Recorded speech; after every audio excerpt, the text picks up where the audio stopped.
right? And collectively, all our dreams form rainbows. And that is what our rainbow is all about, right?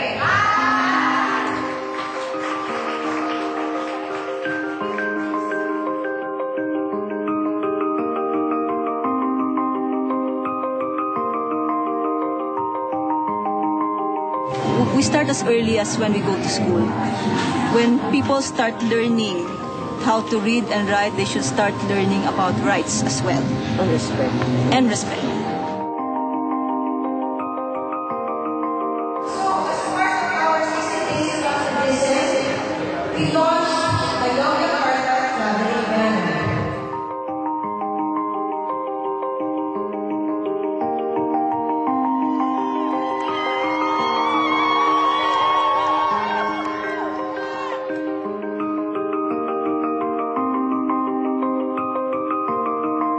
Traveling banner was conceptualized because we want to do something creative to present the Yogyakarta principles and to highlight the different LGBT groups in Asia.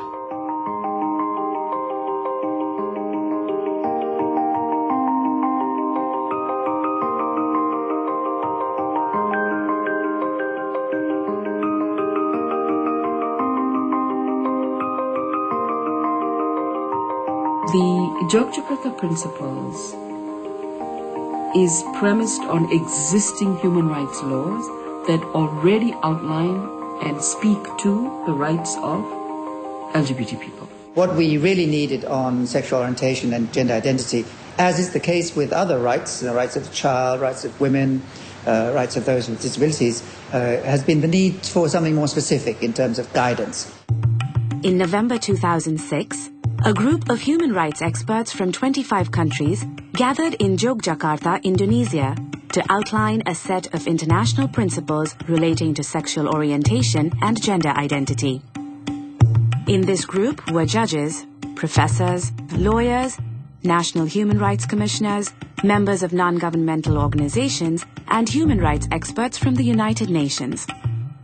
They came from every region of the world. The result of their collaboration was a set of 29 principles called the Yogyakarta Principles, which cover a broad range of human rights, ranging from equality, non-discrimination, security, privacy, housing, education, freedom of opinion and expression, and peaceful assembly and association. These principles provide guidance on how to apply existing international human rights law to the lives of lesbian, gay, bisexual, and transgender people. Number one is no discrimination, please. Let's just let people be. Respect their privacy, respect their identity. And secondly, the message is no violence, please. No violence. And thirdly, sexual acts between LGBT and anybody else in terms of adult consensual relationship should be seen as a private matter. So the criminal law should not intervene, and we need to decriminalize. So no criminalization, please. So it basically informs you about what should be done, rather than just stating that this is the right.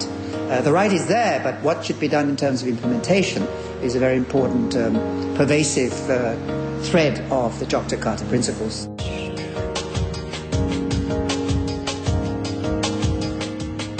People cannot be violated and discriminated against simply on the basis of their sexual orientation and gender identity. That's all it says. So this means everyone's sexual orientation and gender identity, including people who are LGBT. You're not happy! Inside you're not happy! You're sad! God can change you through Jesus Christ! Read the Bible! God can change you! You can leave your sin! Change your life, sodomites!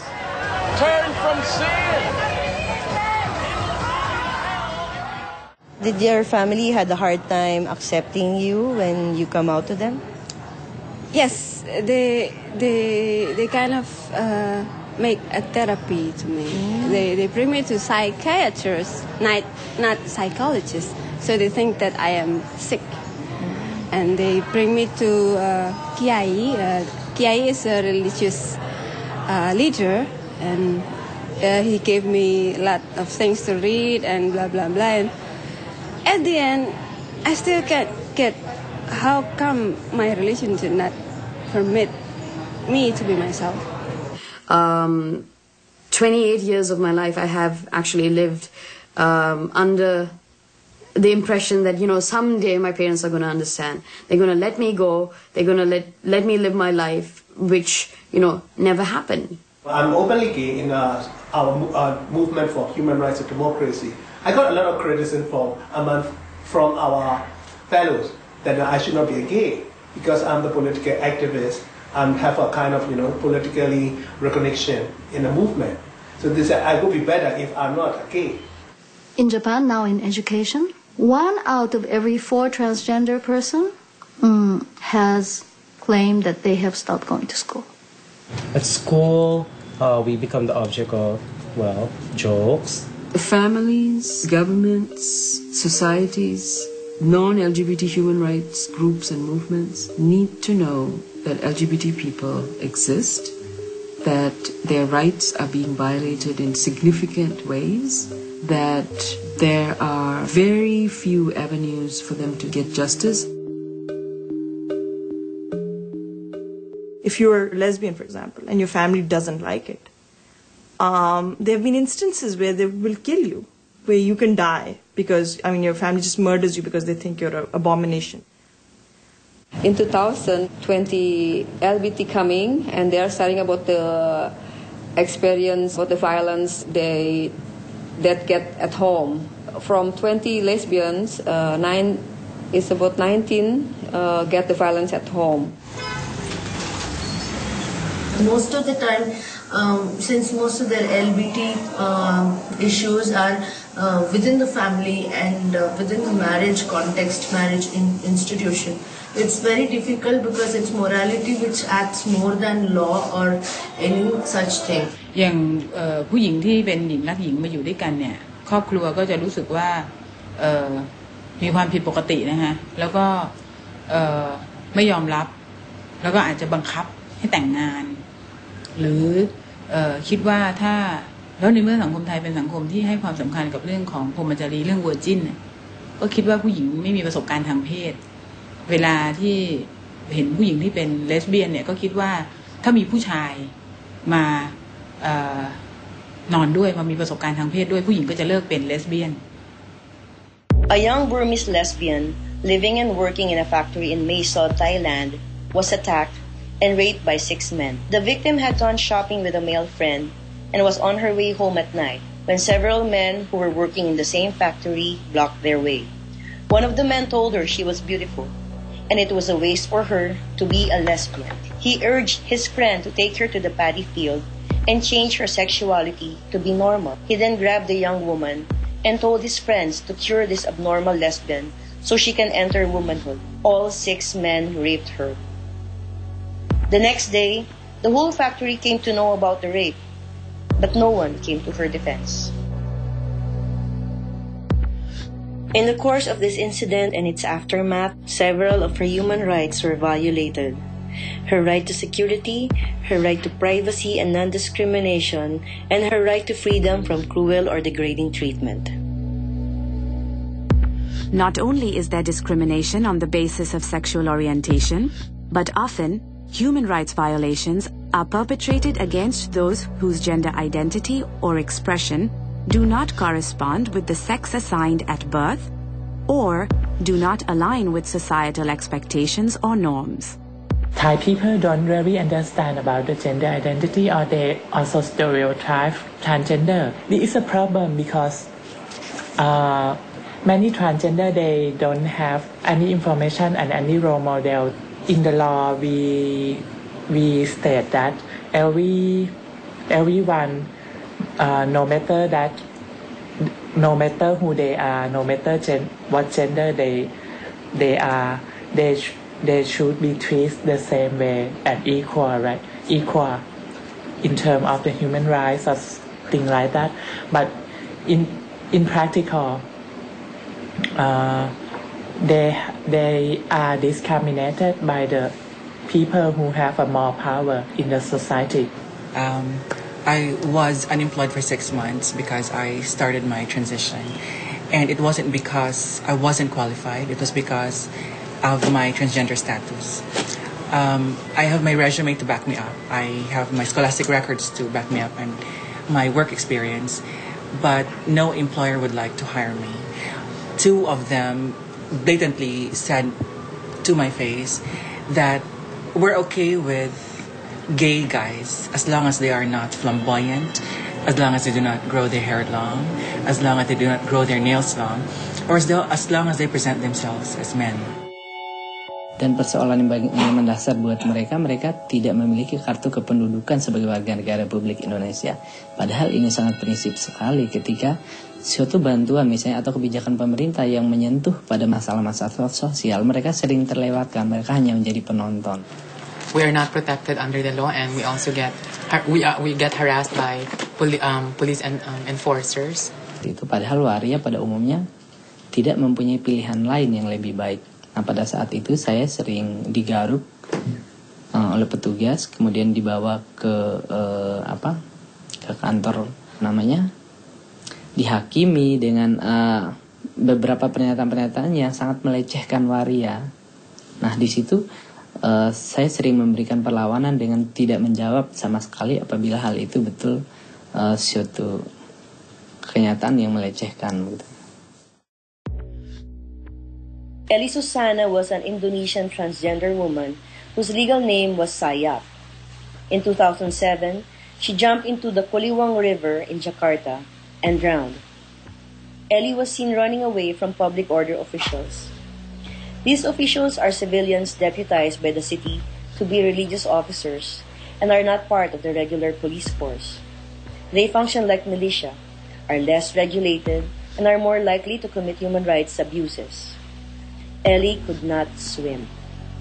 Eyewitnesses reported that the public order officers threw stones at Ellie while she was in the river. According to Arus Pelangi, a national LGBT organization, Ellie was mobilizing the transgender community for a public event to mark the Transgender Day of Remembrance. In addition to losing her right to life, Ellie lost her right to privacy and non-discrimination, right to security, her right to freedom of expression, and her right to promote human rights. Lesbian, gay, bisexual, and transgender people face many rights violations in their daily lives. In addition, their very existence is criminalized in many countries. 10 countries in Asia have laws criminalizing consensual homosexual relations. Afghanistan, Bangladesh, Brunei, Bhutan, Burma, Malaysia, the Maldives, Pakistan, Singapore, and Sri Lanka. In the Pacific Islands, 9 countries penalize same-sex sexual conduct. The Cook Islands, Kiribati, Nauru, Palau, New Guinea, Samoa, Solomon Islands, Tonga, and Tuvalu. As in other places around the world, many of these laws are a legacy of colonialism. Sri Lanka is a Buddhist country, but and as a result, there is this whole cultural notion that homosexuality is a Western concept. But I think that's very ironic because we were a former British colony. Before the British came down here to Sri Lanka, these laws were not in place. So it's ironic because the British were the ones who actually brought their sodomy law, and the penal code, for example, it's partly from that. And now although Britain has moved on, in 1964 they changed their laws, their sodomy law was repealed. And ironically, Sri Lanka or countries like former colonies say that this law is actually our own law. What constantly amazes me is that everyone assumes that there are laws against homosexuality, right? And in actual fact, it's laws against everyone, because any form of sexual activity that does not lead to reproduction is actually criminalized under these laws. And this applies to both heterosexuals as well as homosexuals. And it baffles me that we don't have more offer heterosexual support in our cause. It's hard to say which countries would be more receptive of the Yogyakarta Principles because many governments are not aware of the Yogyakarta Principles. Those who are don't take them seriously because they claim that in the Universal Declaration of Human Rights, sexual orientation and gender identity is not mentioned. So they don't feel obligated to protect us. They don't feel obligated to defend our rights. They don't feel obligated to promote respect for LGBT people. Sodomy laws are not the only legal measures that are used to target and violate the rights of LGBT people. Many apparently neutral laws are also used disproportionately to criminalize LGBT people. The anti-pornography bill, which is a national bill, is the other example where homosexuality is being criminalized. With the recent pornography law, there is something that is a bit worrying, and that is the explicit mention of, well, oral sex, anal sex, but also gay and lesbian sex as deviant intercourses, deviant sexual acts. The pornography law has actually created an atmosphere of fear. Just for people's information, even in the Aceh Sharia regulation, homosexual acts was not mentioned. Andyan yung ngayon ang isa sa mga ginagamit yung anti-human trafficking law. And that's very loosely applied kapag nag-raid ng mga bars. Parang supposedly ang anti-trafficking law meron ng provision against prostitution. Pero para sa mga pulis, kapag mag-raid sila ng bar, may makita na condoms, tamang tingin sa prostitution, gagamitin yung anti-trafficking law para hulihin yung mga bakla, sabihin nag-engage sila sa prostitution, kahit wala namang basis for that kind of arrests. Sometimes the violations of rights are perpetrated by private individuals or groups. But here too, the state bears responsibility for failing to provide protection and for failing to enforce its own laws that should provide security for all people.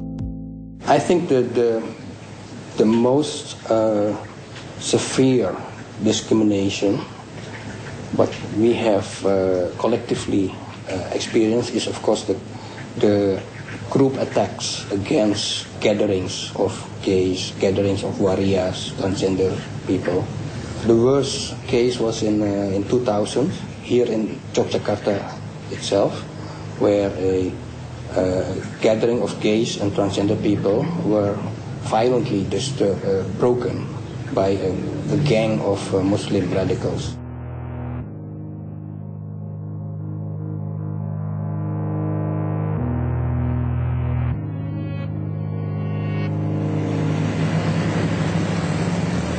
I was called for the 4th Asia conference, and I'm here from yesterday. But I'm not attending the conference. I'm trapped in a hotel room and waiting each and every moment, like what's happening outside. No, there's nothing we do here. Yeah. And they all know we are here, and it's all in the news. My friend is in Monday, and it means Saturday, Sunday, and Monday I have to feel the fear. The group outside is not armed yet, and they cannot control the group.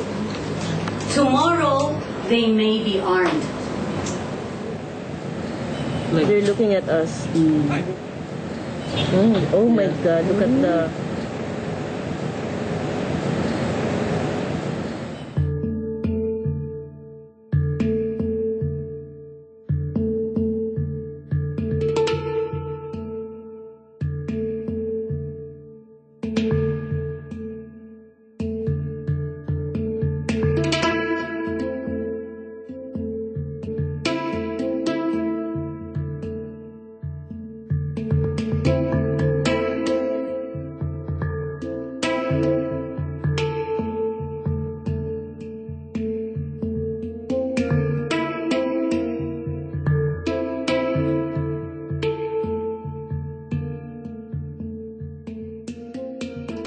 As men and women of conscience, we reject discrimination in general and in particular discrimination based on sexual orientation and gender identity.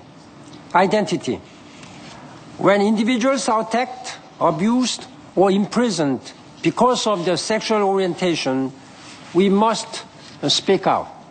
We cannot stand by, we cannot be silent. And this is all the more true in cases of violence. These are not merely assaults on individuals. They are attacks on all of us. They devastate the families. They pit one group against another, dividing larger society. And when the perpetrators of violence escape without penalty, they make a mockery of the universal values we hold dear. In the face of these violations, the Yogyakarta Principles outline the obligations of state and non-state actors to respect, protect, and fulfill the human rights of all people, regardless of their sexual orientation and gender identity. The Yogyakarta Principles was developed by 29 international experts who happen to be in Yogyakarta, which happens to be in Asia. So one can say that, well, the name of the principles is just a coincidence. It could very well have been in some other part of the world. But the point is, it is in Asia. It did take place in Asia, and I would like us to pay attention to that. Despite the many obstacles, there are also many examples in Asia of successful activism that has challenged bad laws and brought about change. The Yogyakarta Principles are a tool to continue building on these successes. We all rejoiced when the judgment came because it made us that we're not criminals in this country anymore. See, I think for us, this is the first step. I mean, the law will change nothing. In the everyday lives of queer people, you're not going to get up tomorrow morning and be the most, queer-friendly country in the world. But it will be this major symbolic step where we can ask people, why do you think the court ruled in our favor? Why do you think the government is changing, right? So it is an indication of changing social values. So what this change does depends on what we do with the change, where we take it. Where we take it to the real places where queer people's lives get made, to families, to schools, to doctors, to police officers, to the academy, to intellectual production, to media. Legal change has happened, which is a very good progressive step, but the social change needs to happen. And if social change happens only, then social justice is possible. Hi ma'am, why are you here, please? I'm here because of my son. My son is gay and I'm supporting him. That's why me and my family are here. All his siblings are here. I love my son. Doesn't matter what he is, what his choices are. I'm here because I love him. I think that we have to be proud to be ourselves. We have a purpose in our lives, and I think that God created us is He meant for us to make a change in our community. 这样对我，我享受。紧张？是吗？你紧张？我不知道。你在结婚了？啊，这还是真的。帮我拿衣服啊，谢谢啊。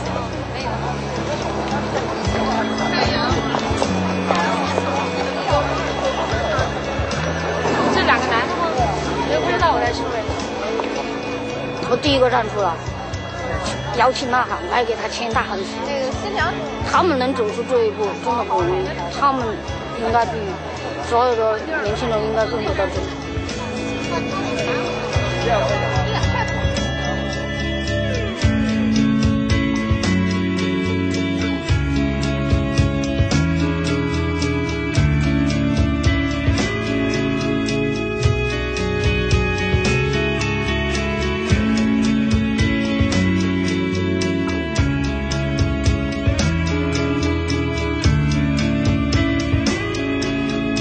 And I'm a very true believer that especially here in Asia, everyone talks about the sounds and smells and colors of Asia, but the queer community is part of that color.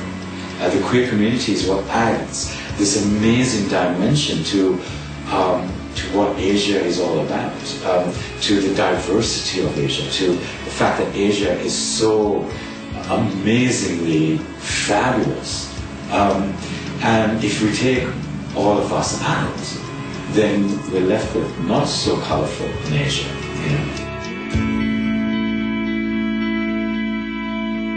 We are a small community. We live as one, we die as one.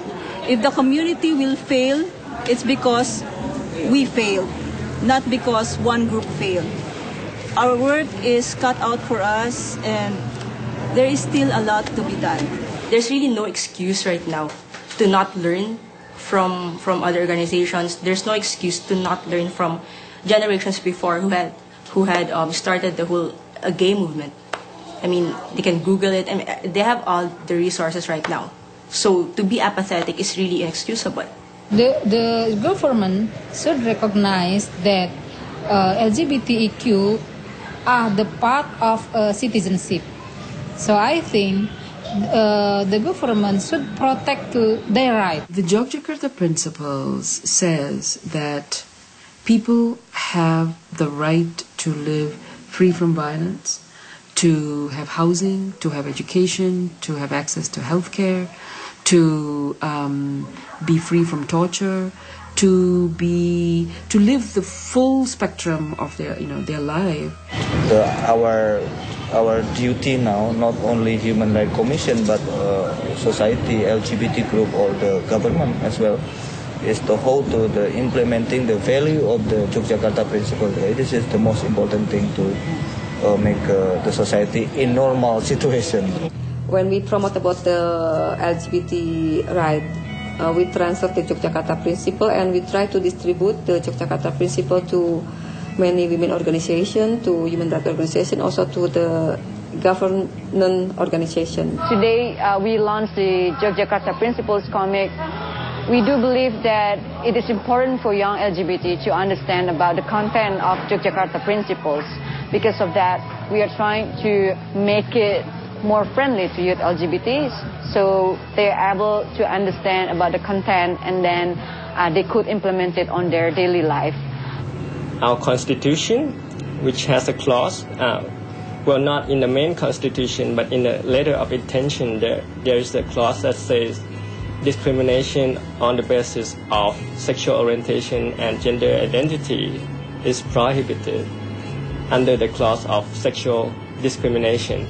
So using the Yogyakarta Principles, we would like to see more specific laws that goes hand in hand with the Constitution. For the last 10 years, we've been pushing for an anti-discrimination bill that criminalizes discrimination against LGBTs. I think one clear track that we need to bring our advocacy and including our legislative work along is really mainstreaming LGBT rights and welfare as centrally human rights.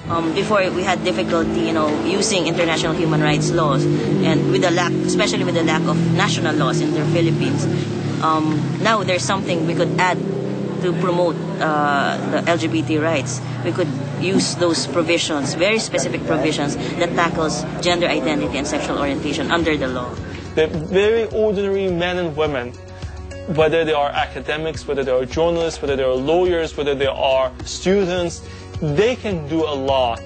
The fact that people basically identify themselves as LGBT activists, the fact that they demand their rights, and these are the people that live in those oppressive environments, it's not coming from outside, it's not a mandate by the West.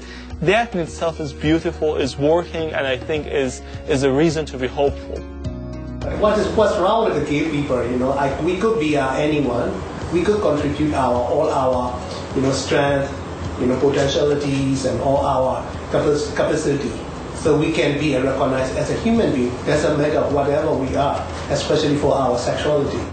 We want the government or the institutions in one's country will recognize, using the Yogyakarta Principles, the rights of lesbians, gays, bisexual people, transgender people, that they are valid, and that our rights are equal as anyone's rights.